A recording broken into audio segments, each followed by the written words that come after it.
Praise the lord, హల్లెలూయా. దేవునికి మహిమ కలుగును గాక. క్రీస్తునందు నా ప్రియమైన దేవుని బిడ్డలని మీ అందరికీ ఉదయకాలపు శుభములు తెలియచేస్తున్నాను. మన ప్రభువును రక్షకుడైన దేవుడు ఇంతవరకు ఆయన మనల్ని కాపాడి సంరక్షించారు. పిల్లరా, మనం గమనించాల్సినటువంటి మాట, ఈ డిసెంబర్ మాసంలో 29వ తేదీకి దేవుడు మనల్ని ఈ విధంగా చక్కగా సమకూరుస్తూ వచ్చారు. ఒకసారి మనం వెనక్కి తిరిగి ఆలోచిస్తే ఈ సంవత్సరంలో ఎన్నో ఒడిదుడుకులు, ఎన్నో ఇబ్బందులు, ఎన్నో సమస్యలు, ఎన్నో పోరాటాలు, మనం ఊహించలేనటువంటి మార్గాలలో మనం ప్రవేశించాం, ప్రయాణం చేసాం. చాలా ఇబ్బందికరమైన స్థితిలో కూడా మనం కొనసాగించబడతా వచ్చాం. ఎన్నో పోరాటాలు, ఆటంకాల మధ్యలో, కన్నీళ్ళు, నిందలు, అవమానాల మధ్యలో, మరణాపాయాల నుంచి కూడా దేవుడు మనల్ని ఆయన తప్పించాడు. సో ఈ యొక్క దినాన మనం సజీవులుగా ఉన్నామంటే మన గొప్పతనం కాదు, మనకున్నటువంటి టాలెంట్స్ ఏం కాదు, దేవుని కరుణ వాత్సల్యతే. ఆయన మన ద్వారా తన నామాన్ని ఇంకా ఏదో విధంగా ఆయన గణపరచుకోవాలని ఆయన కోరుకున్నాడు, ఆయన ఆశించాడు. కనుకనే ఆయన ఆ విధంగా మనకు ఆయుష్ను పొడిగించాడు. అంతకు మించి వేరే ఏమీ లేదని నేను సేవకుడిగా రూఢిగా చెప్పగలను. సో ఈరోజు మనం దేవుని లేఖనం నుండి ఓ మాటను మనం గమనించినప్పుడు 50వ కీర్తనలో ఆఖరి వచనం 23వ వచనం ఇలా ఉంటుంది: స్తుతియాగం అర్పించువాడు నన్ను మహింపరుస్తున్నాడు, నేను వానికి దేవుని రక్షణ కలుగు చేయనట్లుగా కనపరచునట్లుగా వాడు మార్గమును సరళం చేసుకుంటున్నాడు. స్తుతియాగము,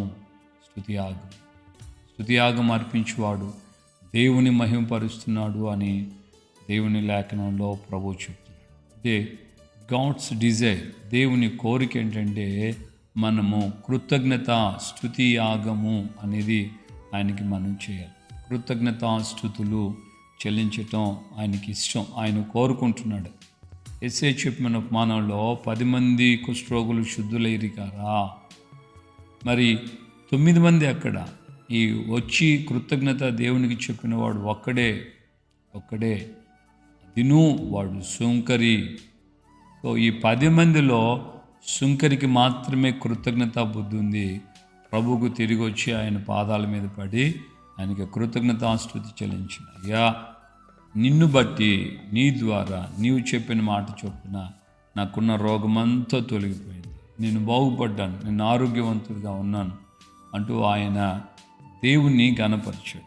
ఈరోజున మన జీవితంలో కూడా కృతజ్ఞత బుద్ధి, ఇంతకాలం ఇన్ని బాధల్లో, ఇన్ని శ్రమల్లో, ఇన్ని కష్టాల్లో, ఇన్ని వేదనలో, దుఃఖంలో నేను సేవకుడిగా ఈ సంవత్సరం చాలా అంటే చాలా ఇబ్బందులు ఎదుర్కొన్నాను, చాలా శ్రమలు, పోరాటాలు ఎదుర్కొన్నాను.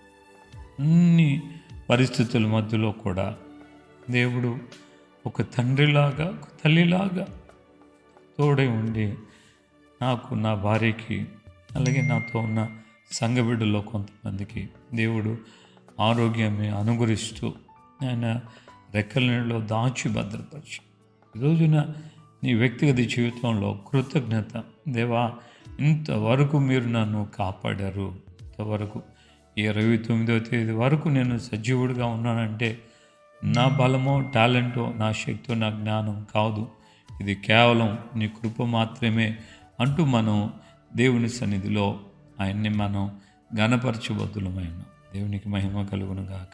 ఆమేన్, హల్లెలూయా. ఎన్నో సమస్యలు వచ్చాయి, ఎన్నో పోరాటాలు వచ్చాయి, ఎన్నో వేదన, నిందలు, అవమానాలు, వాటన్నిటి మధ్యలో కూడా ప్రభువు మనకు చాలింద్రుడిగా ఉండి ఆయన మాటను పంపి, అనారోగ్యంతో ఉన్నప్పుడు ఆయన మాటను పంపాడు, బలహీనంగా ఉన్నప్పుడు తన బలాన్ని ఇచ్చాడు, గుండె చేదినప్పుడు ఆయన తల్లి వలె, తండ్రి వలె ఆదరించాడు, ధైర్యపరిచాడు. విధంగా మనము ఈ 2025 సంవత్సరం అంతా కూడా ప్రారంభం నుంచి జనవరి 1వ తేదీ నుంచి ఈ రోజు వరకు మనం చూస్తే అనుదినపు ఆయన కృపా కాపుదల, ఆయన మనల్ని విధంగా సంరక్షించి నడిపించాడు. ఈ రోజున దేవుని సన్నిధిలో మనం కృతజ్ఞత కలిగి ఉండాలని దేవుని ఆత్మ జ్ఞాపకం చేసిన మాటను నేను మీకు తెలియజేస్తాను. కృతజ్ఞత చాలా దేవునికి ఇష్టమైనది, దాన్నే కోరుకుంటాం. దేవుని యొక్క లేఖనంలో మనం చూస్తాం కదా, అప్పుడు బలులు అర్పించుట కంటే, పొట్టేలు క్రొవ్వు అర్పించుట కంటే మాట వినుట శ్రేష్టము అనని ప్రవక్తైన సమూయేలు ద్వారా దేవుడు మాట్లాడుతున్నాడు. మాట వినుట, దేవుని మాట వినటమే శ్రేష్టం. దేవుని చేసిన కార్యాలని జ్ఞాపకం చూసుకోవటమే శ్రేష్టము అని. కనుక మనం మన జీవితంలో దేవుని సన్నిధిలో కృతజ్ఞత చెల్లిస్తూ, దేవా ఇంతవరకు నాకు చేసిన మేలన్నిటిని బట్టి, ఇంతవరకు నాకు చూపిన కృపను బట్టి, ఇంతవరకు నా పక్షాన జరిగించిన అద్భుత ఆశ్చర్య కార్యాలను బట్టి నీకు కృతజ్ఞతాస్తుతి చెల్లిస్తున్నానని ఈ దినమంతా నువ్వు కృతజ్ఞత చెల్లించడం ప్రారంభించినట్లయితే నిజముగా ఆయన నిన్ను బట్టి మరింత సంతోషించి నీకు ఇంకా చేయవలసినటువంటి ఆయన యొక్క ప్రణాళిక, ఆలోచన బద్ధంగా ఆయన నిన్ను బలపరచనిపిస్తాడు. ప్రార్థన చేసుకుందామా? దేవునికి చిన్న మాట చెప్పు, కృతజ్ఞత చెప్పు. ఇంతవరకు నన్ను, నా కుటుంబాన్ని కాపాడు, ఇంతవరకు నాకు మేలు చేశావు. పోరాటాల మధ్యలో, కష్టాల మధ్యలో, కన్నీళ్ళ మధ్యలో, అవమానాలు, నిందల మధ్యలో, అనారోగ్యం మధ్యలో ఆరోగ్యం ఇచ్చావు, బలపరిచావు, నడిపించావయ్యా, నీకే స్తోత్రాలు అంటూ మనం ఆయన్ని కనపరిచి నామాన్ని హెచ్చిద్దాం. ప్రార్థన చేసుకుందాం. ప్రేమగల తండ్రి, మీ పాదాల స్తోత్రాలు. ఈ ఉదయకాలం ముందు నైనా మా జీవితంలో అయ్యా మీ యొక్క నైనా ఉద్దేశాలని, మీ డిజైర్, మీ కోరిక ఏంటో మాకు తెలియచేశారు. అయ్యా మా జీవితంలో మేము జీవించినంత కాలం మీకు కృతజ్ఞతాస్తుతి చెల్లింపబద్ధులమై ఉన్నాం. కనుక నా ప్రభువా, మీరు చేసిన ప్రతి మేలుకు మేమేమిచ్చి మీ రుణాన్ని తీర్చలేమయ్యా. కేవలం మీ యొక్క నామాన్ని మాత్రమే స్తుతించి గణపరిచే ఆ ఉన్నతమైన కృపను, ధన్యతను అనుగ్రహించమని ప్రార్థన చేస్తున్నాం. మా మనసంతా నాయనా అయ్యా మీ యొక్క కార్యములను జ్ఞాపం చేసుకొని కృతజ్ఞతతో మిమ్మల్ని స్తుతించి మీ నామాన్ని గణపరచుటకు సహాయం చేయండి. ఘనత, మహిమ, ప్రభావాలు పొందమని యేసు నామములో ప్రార్థన చేసి పొంది ఉన్నాము తండ్రి. ఆమేన్.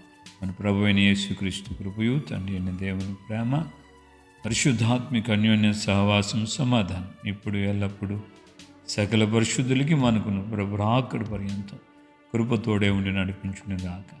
ఆమేన్, ఆమేన్. హల్లెలూయా. ప్రభుపేట అందరికీ వందనాలు. మనం మరింతగా హృదయపూర్వకంగా ఆయనకి కృతజ్ఞతాస్తుతి చెల్లిద్దాం. ఇటువైపు నా కుటుంబంలో, పాస్టమ్మ గారి విషయంలో, నా విషయంలో, పరిచర్య విషయంలో దేవుడు తోడుగా ఉన్నాడు. అలాగే వృద్ధాప్యంలో ఉన్న మా తల్లి గారి విషయంలో, మా తమ్ముడు కుటుంబం, చెల్లి కుటుంబంలో దేవుడు చాలిన దేవుడుగా ఉండి ఆయన కృపను, ఆయన ఆదరణ, సమాధానం అనుగురించి మా బంధువర్గంలో కూడా ఆయన కాపుదలిచ్చి నడిపించాడు. సో ఇంతవరకు ఆయన మనకు చేసిన వీటన్నిటిని బట్టి, అలాగే మీరు కూడా మీ కుటుంబాల్లో మీ ఇంటి వారికి, మీ స్వజనులు, బంధువులకి చేసిన ఆ కార్యాలను బట్టి దేవునికి కృతజ్ఞతాస్తుతి చెల్లించి దేవుని నామాన్ని ఘనపరచుదాం. దేవునికి మహిమ కలుగును గాక. ప్రభుపేట అందరికీ వందనాలు.